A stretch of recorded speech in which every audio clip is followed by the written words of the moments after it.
murderer. 8-year-old Relisha Rudd has been missing for over a month.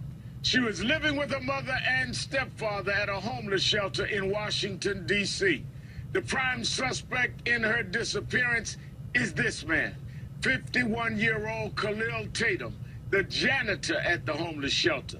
Late last month, Relisha's mother asked Tatum to take the little girl home with him. That same day, surveillance video from a hotel showed Relisha walking down a hallway with Tatum, carrying bags and entering a room. There have been no confirmed sightings of Relisha since March 1st. But last week, police did find Tatum's wife dead at a Maryland hotel, killed by a single gunshot to the head. It's been a month. Relisha has not been found, and Khalil Tatum is at large with a $70,000 reward attached to his name. But even as the search continues, there are troubling questions about how authorities handled the case and whether they missed opportunities to save her. Joining me now is Derica Wilson, who founded the Black and Missing Foundation, a nonprofit organization that helps minority families find missing loved ones, and Petula Dvorak, columnist for the Washington Post, who's been writing about this story. Thank you both for being here. Thank you for having us. Thank you for having us. Derica, you're a former police officer. What are officials doing right now to try to find this little girl? This is such a very tragic and such a bizarre case, but today this case has taken yet another twist. They're no longer searching for Miss Relisha. They're now changing it over to a recovery operation. They have reason to believe that this young girl was murdered.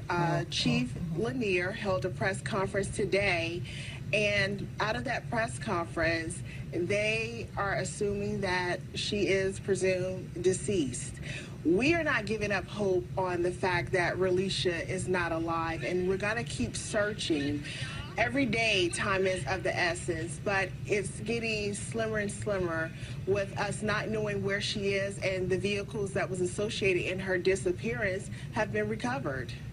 Now, Petula, you know, today, as said, police were searching Washington Park, where they revealed some really chilling details about the investigation. Watch this. On March 2nd, we know that Mr. Tatum purchased, among other items, a carton of black 42-gallon self-tie contractor trash bags within the District of Columbia. Not long after that purchase, Mr. Tatum was in the area of the aquatic gardens for a period of time. We cannot ignore the possibility that he may have killed her. Now, these are chilling details, and you've been on this story. You've wrote some very compelling pieces to your credit. And you wrote in your column that, quote, Relisha Rudd deserved better. She deserved a social safety net that recognized her life was chaotic, unstable, and dangerous, and caught her. What could they have done to help this little girl? Absolutely, you're right. There were so many opportunities to help this little girl. Social workers knew that she was abused when she was 2. The school knew that she had a spotty attendance record, 30 days missed. The workers at the homeless shelter knew that this janitor was giving gifts to lots of little girls. They weren't supposed to do that. He wasn't supposed to do that. There were lots of signs. But I'll tell you, this story goes back to the very beginning about their situation, and that is homelessness. If this family had a home, they would have had that social safety net that would have noticed she wasn't in school, that would have noticed she wasn't at home, she wasn't at the places she was playing. That's where we ultimately failed this family, a lack of affordable housing. Derica, you're shaking your head, and when I look at the facts, in 2007, social workers concluded Relisha may have been physically abused. They also found evidence of neglect in 2010, saying the home was filthy and littered with trash and cigarette butts. The children were left unsupervised at the shelter, and Relisha had more than 30 school absences that officials say were excused because the mother said Relisha was ill. I mean, why did nobody respond to these red flags?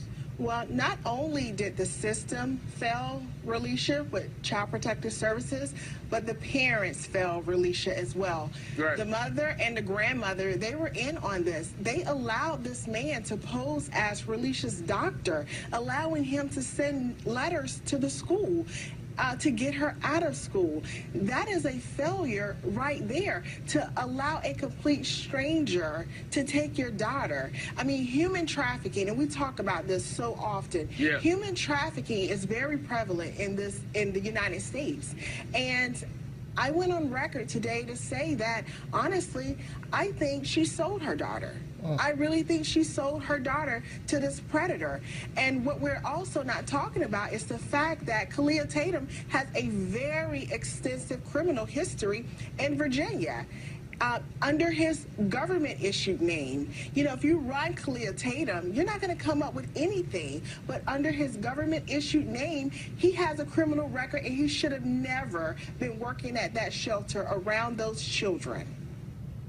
Well, Petula, we're out of time, and we do not know whether, in fact, she was sold or not, but we certainly are going to follow this story, and we certainly thank you for your compelling journalism in this case. Petula Dvorak and Derrica Wilson, who does great work in this area. Thank you both for your time tonight, and let's all pray for this little girl.